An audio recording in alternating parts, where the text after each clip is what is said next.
Hi there. Hope you're having a lovely day so far. Well, pregnancy is such a wonderful experience in any woman's life, if not the greatest. And what an experience it will be for all expecting parents to one day tell their daughter or their son that they were born during a pandemic.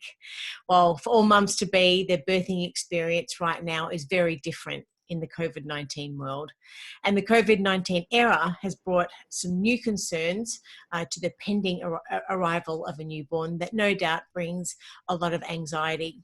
You know, what is normally an exciting experience has become a little bit more of a high stress situation as standard practices have had to adapt for safety and for protection. You know, at no other time in a woman's life does she experience such a flood of hormonal fluctuations as during pregnancy and in the postpartum period. And I think at this time we really should be quite empathetic and mindful for all pregnant women who have an added layer of concern at this time on top of their already heightened emotions. So to ensure that we're helping parents to feel supported in their maternal anxiety, we welcome our special guest, Fray. Now, Kathy is a midwife extraordinaire. She's a best-selling author and award-winning international private maternity consultant. Now, as a holistically minded midwife, Kathy is a passionate promoter of mums-to-be accessing empowering maternity education, and as a thought leader and integrated maternity healthcare information, she actually does pass that on to everybody that she's affiliated with, and we're really grateful for her time. So thank you so much for joining us, Kathy. How are you? I'm good. Thank you for inviting me. Most welcome. Well, the birth experience for parents during this time is very different from any other in recent history. Firstly, if a woman is pregnant, in your opinion, how do you think she is best to look after herself in isolation, provided the changes to the typical face-to-face contact that would have been otherwise? Yeah, I think that it is very much that women need to appreciate that the fact that they are pregnant makes them immunocompromised. It's part of how a woman's body does not reject the baby and is a foreign body that she wants to fight. So naturally, physiologically, we become immunocompromised. And so you do need to think of yourself just like those 70-year-olds. That's where you're at. So, you know, have that level of isolation. Just assume that everybody out there could give you the bug. And I think that within recent, you know, it's funny because like when in the days of when my mother was pregnant, which is going back a bit, you know, a woman did not go to work past showing. You know, it was just frowned upon. It's not healthy and not what she should be doing, and it would look poorly upon your husband as well that he couldn't provide for you.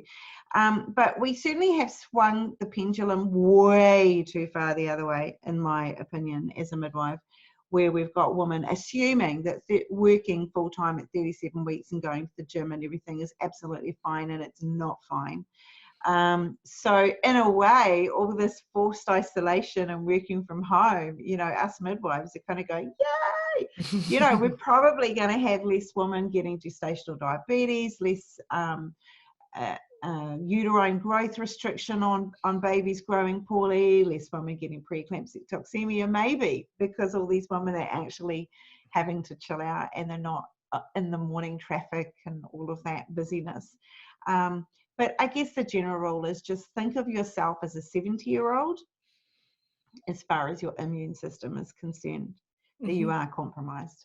And what should normal antenatal care look like during this abnormal period during the pandemic? Yeah, that's a really good question. And there's certainly been a lot of work going on behind the scenes, you know, for some new guidelines to sort of say, well, what's our new normal?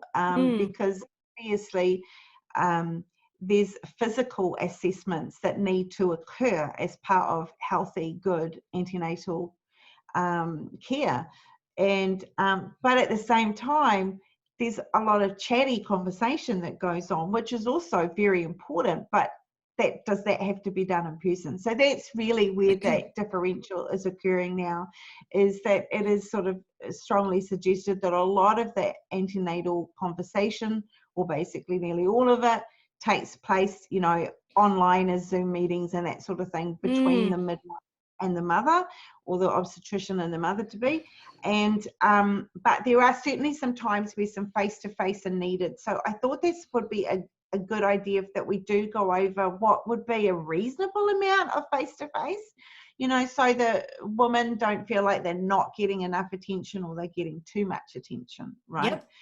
Because so generally speaking, during that first 12 weeks, you know, in that first trimester, there should ideally be one face-to-face, a quick face-to-face with most of the because there's a lot of conversation that has to occur on a first booking appointment, where the midwife or obstetrician is getting the full medical history on that woman, etc. So all of that should really ideally be done over the phone, but there needs to be one probably in person, where a very short face-to-face where they can particularly get a baseline of that woman's blood pressure, do a urine dipstick analysis, and her height, her weight, and get her initial blood. So all those baseline pieces of information that are needed. But ideally, it could be something as quick as 5 minutes in person, and, you know, 45 minutes on the phone or something like that. So then when we get into that second trimester, I'm just looking at my notes here. So there should be probably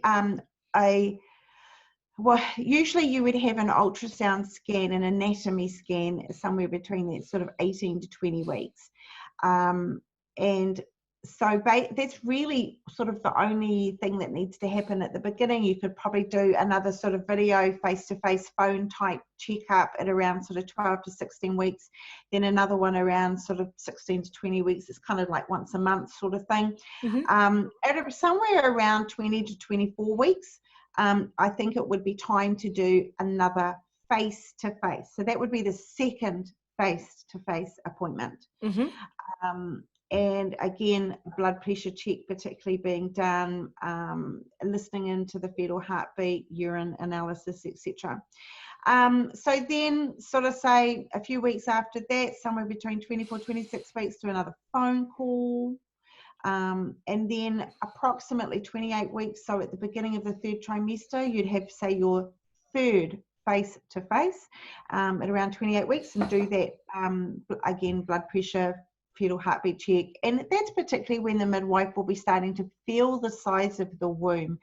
And, you know, midwives and obstetricians, that's one of those things we really get pretty good at, is knowing what the womb should be measuring at for particular gestations.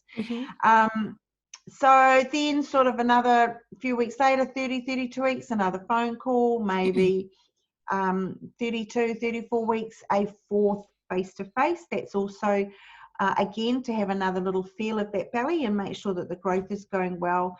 And that's where we start to get particularly vigilant for things to do with like pre-eclampsia or any fetal growth concerns.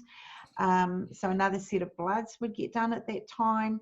And then probably another, maybe a phone call after that. And really from about 37 weeks onwards, the woman should have a weekly in-person assessment to particularly check her blood pressure and her urine analysis.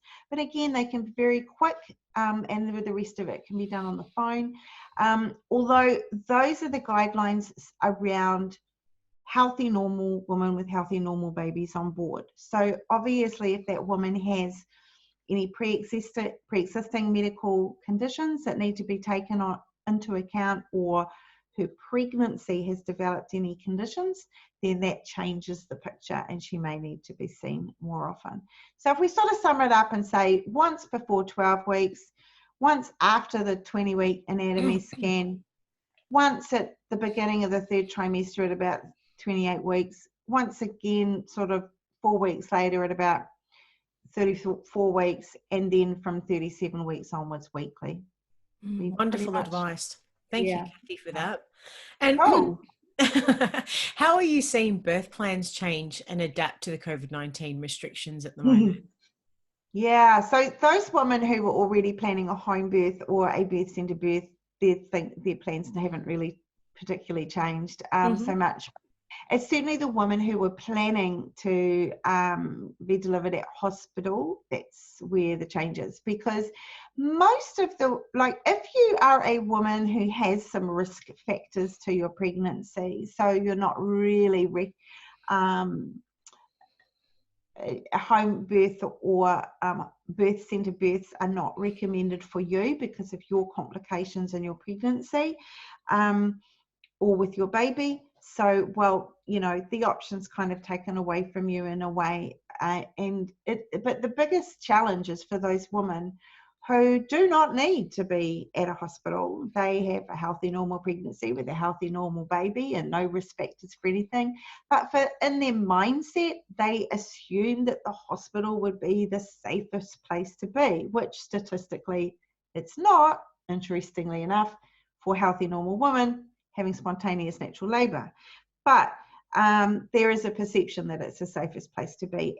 But now we know it's full of a bug. So that's a really tricky place for them because, they were thinking of going to the hospital for it because it was going to be safer. But now they know it's not necessarily safer. And the idea, usually I'm being very stereotypical here, but usually women who have healthy, normal pregnancies but want to be in a secondary care facility like a hospital to give birth, we're probably not planning to have a natural labour and give birth normally. They were probably assuming that they would have an epidural, that it would all be pain-free. That was their goal, and accepted the fact that that could lead to the consequence of their baby being delivered rather than them giving birth. So, meaning that the baby could have a much higher chance of needing an instrumental delivery, so that's forcip or ventouse, or an emergency cesarean delivery, because that is a side effect of epidurals. So, although maybe some women don't realise that. So it is a really big deal for them to completely change their mindset. It's almost like the hippie in them has to come out, which they might have never been in touch with before, or they might have suppressed after they turned 16. But but we all have that inner goddess in us, and it's about getting in touch with her. So just to clarify, so you've mentioned that hospitals aren't necessarily the safest place for a woman to be giving birth, and that the thought of considering either a home birth or a birthing centre is possibly a better option for mothers. Is that purely just because of the exposure to COVID-19 in hospitals? Is there anything else that is? Yeah, good question. Well, there was some, when hospital birth became popular, which was, less than 100 years ago, we were in a time when we didn't have ultrasounds. So home birthing did have dangers to it because there could be conditions going on that nobody knew about because we couldn't see them in advance. We couldn't predict them. So things like placenta previa, where the placenta is growing out over the exit hole, undiagnosed twins, undiagnosed anatomical abnormality on the baby, undiagnosed large for dates, undiagnosed growth restricted baby, all these things. So going to hospital was safer. It did become safer than home birthing when we didn't have access to ultrasounds. But now that we have got access to ultrasound, so there's a lot of things that we can tick off the list and just know are not a danger to that woman labouring at home. So that's where I sort of come back to, when you've got a healthy, normal woman having a healthy, normal pregnancy, then forget it, irrelevant to COVID situations, it's statistically the safest place for her to give birth is a birth centre. And then Interesting. close second to that is a home birth, which is interesting. There was some extensive research that was done a few years ago where over 4,000 births were looked at retrospectively. And these are all healthy, normal women who some went to birth centres and some went to hospital. And but they're all low risk women, basically. And of those women, the mothers, I'm just reading the stats here, but if they went to the hospital, if they chose to go to the hospital, they, or sorry, the other way around, if they chose to go to the primary care facility, the birth centre, instead of the hospital care facility, mothers were 4 times less likely to have an emergency C-section. Mothers were 1.5 times less likely to hemorrhage. The mothers were 5 times less likely to be admitted to a high dependency unit or an operating theatre or intensive care.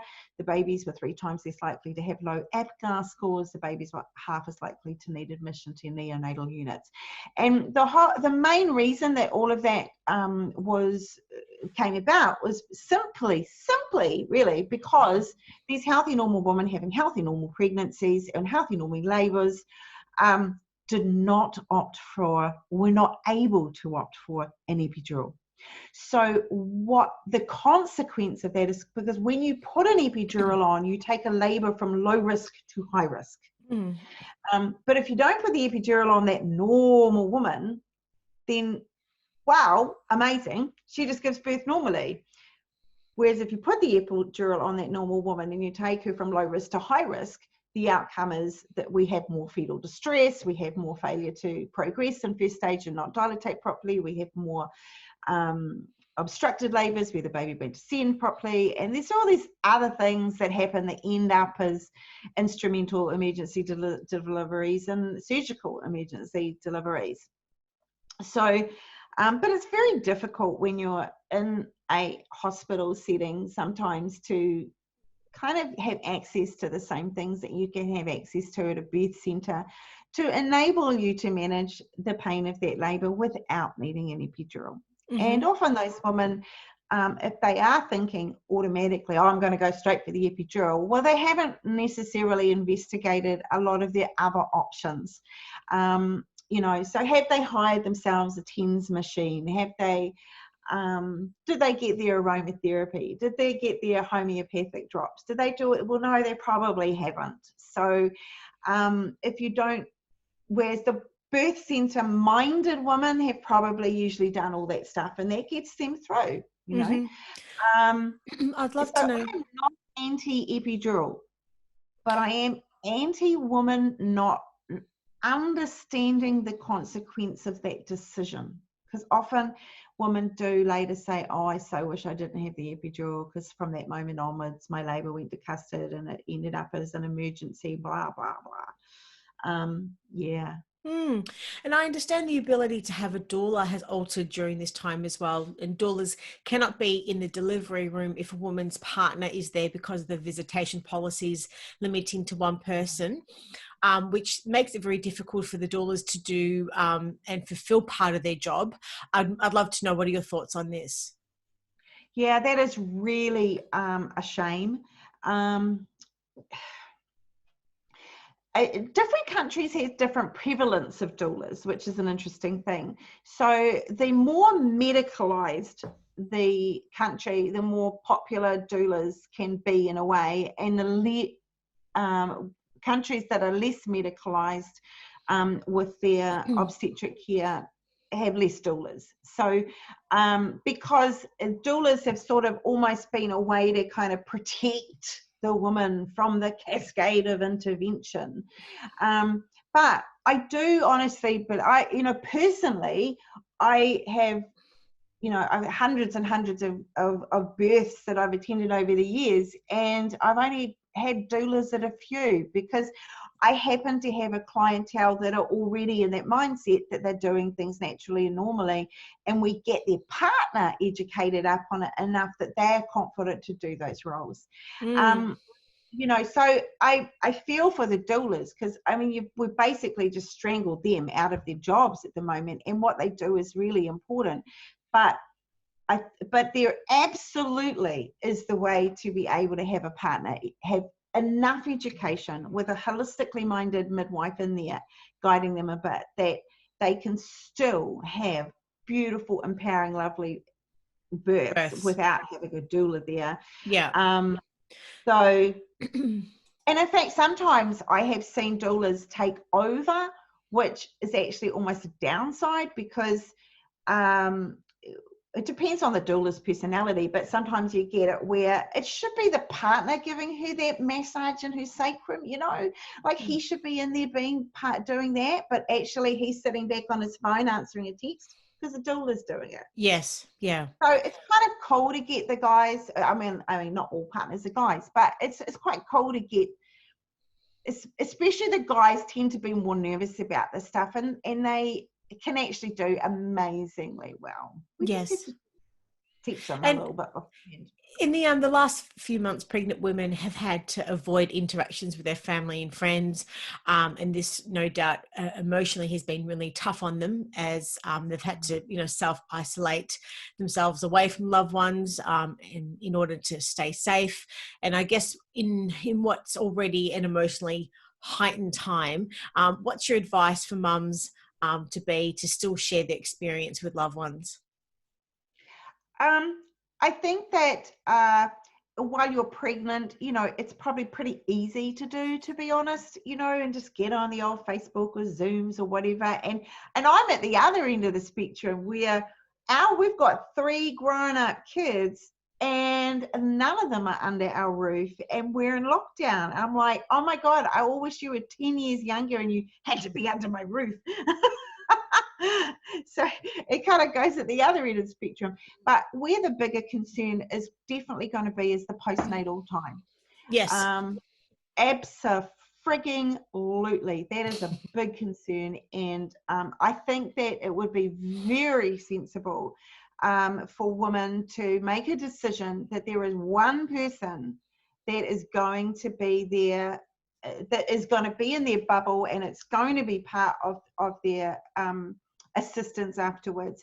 And ideally, in the ideal world, this is a woman who has given birth several times and breastfed several babies successfully. Okay, that in the ideal scenario is who you would want in your bubble. And maybe it would be a case of, you choose a girlfriend or your mother or your mother-in-law, somebody, but they need to have successfully breastfed, and so they're confident to sit there at home with you and physically help you latch your baby. Yes. Because that will be definitely the hardest part, is coping with all of that afterwards. Yeah.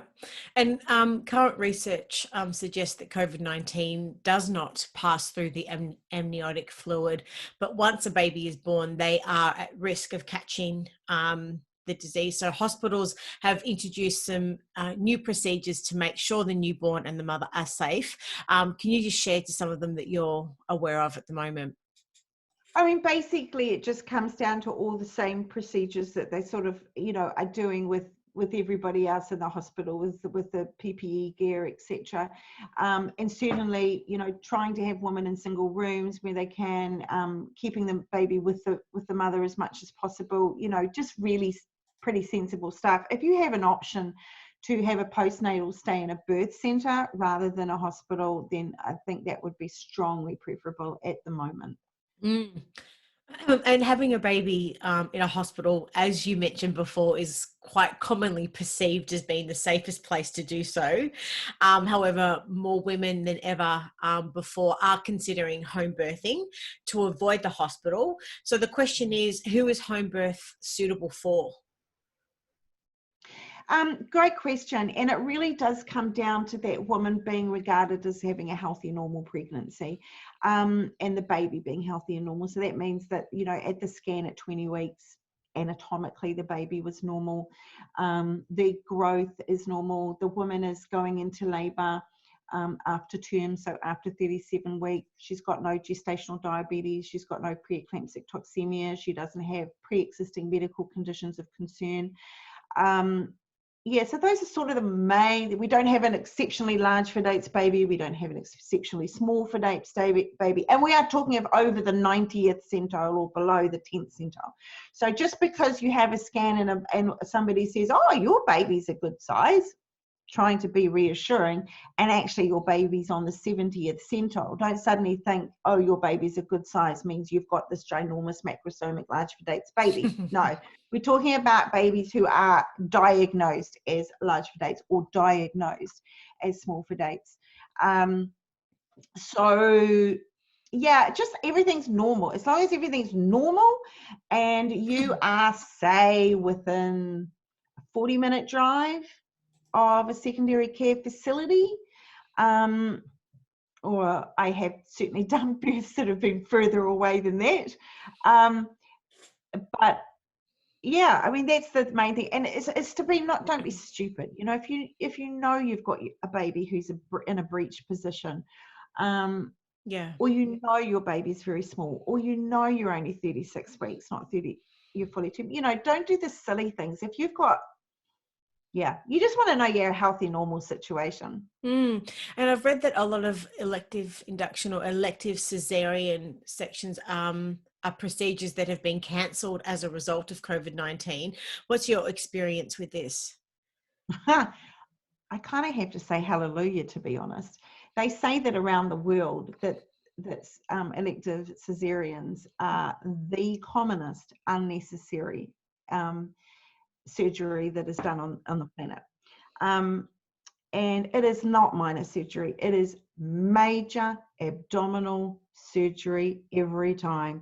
And it carries a 10% risk of complications for the mother or the baby. And I think that it is treated too lightly, generally, as, you know, oh, I'll just have vaginal bypass surgery and, you know, have a rooftop delivery. So there's a lot of kind of relaxed conversation around it. And there just so shouldn't be.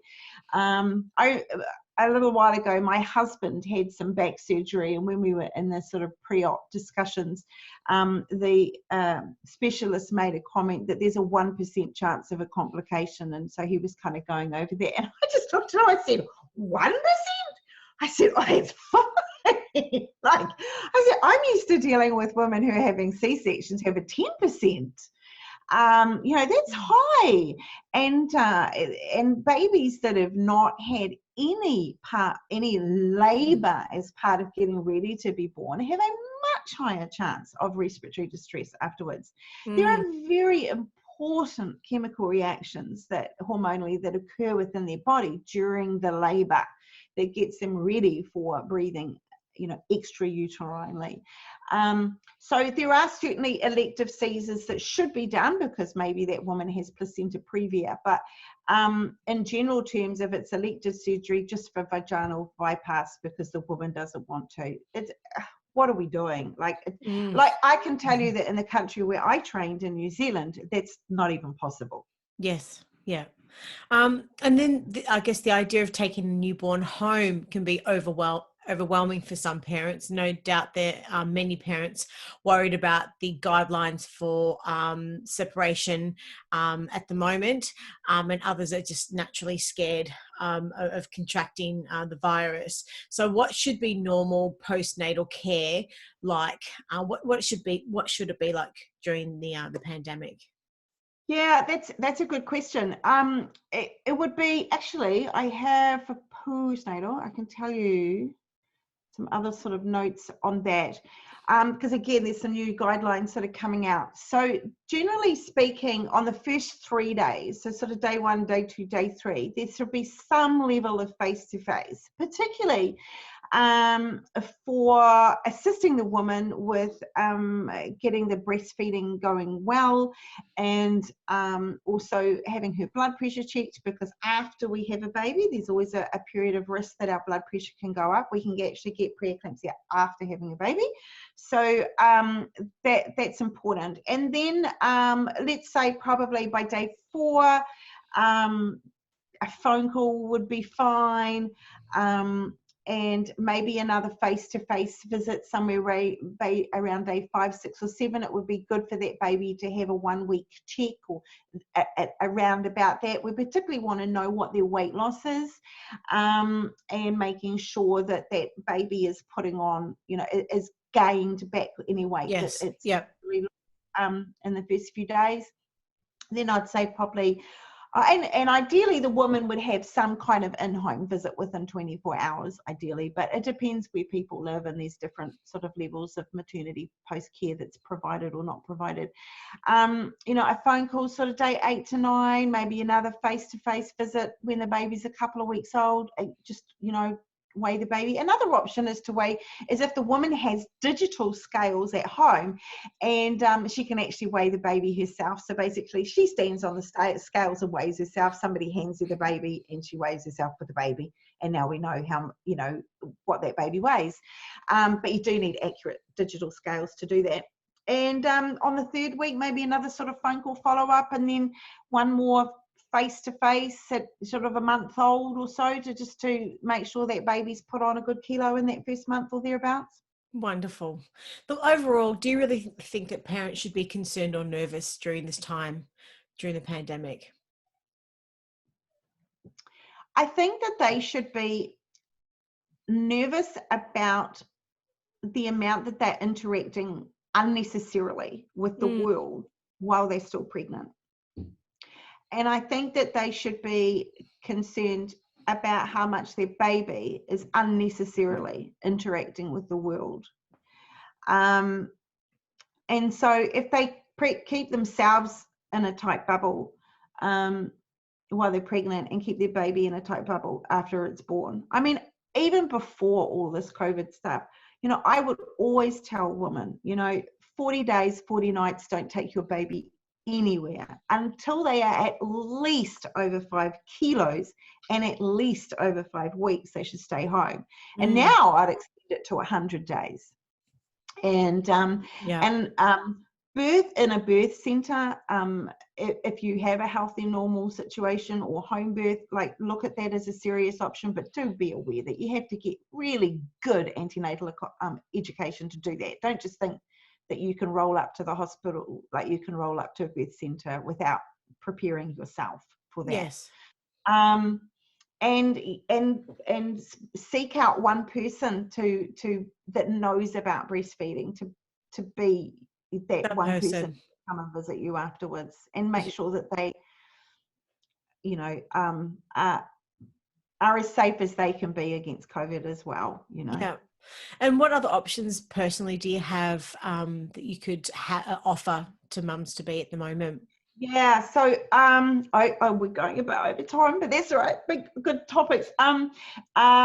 2 things, and that is, firstly, I've started up some weekly live chats where women can ask questions about home birth or not home birth, or birth center birth, whatever. So each week you sort of tend to accumulate some questions, and it's really great to be asking those of your midwife or obstetrician, or maybe not the obstetrician because that's not their territory, primary care birthing, but asking of a midwife. But it's nice to sometimes get another opinion from somebody else, especially when usually midwives, we all say the same thing. So when you've heard it from this midwife and you hear it from that midwife, it just kind of feels like, oh, that probably was good advice, that they're both saying the same thing. Yes. So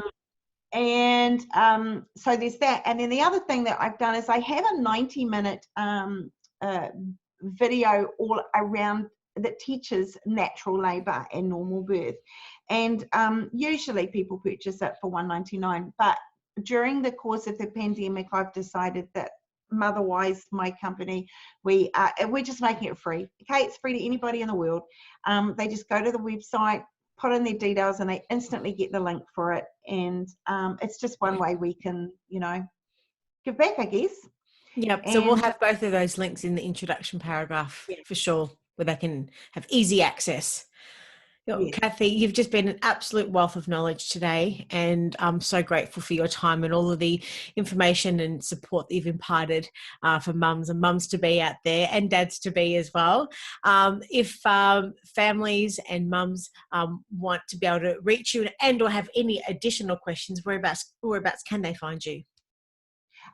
Just go to me at my website, which is kathyfray.com. So kathyfray.com. And you can see contact information there. And but thank you, Rachel, as well, because you know what you guys are doing at Kittypedia is just so important. And you know, we just don't want women at this stage referring to Dr. Google for their advice. And you know, and that's really what you're all about there, is just making sure that the advice that is sound and credible. And so, you know, it's yay. Thank you. And thank you again. And we can't wait to have another chat with you again soon, Kathy. Take care. Thanks again. No. Much Bye. love. Stay safe. You too. Bye.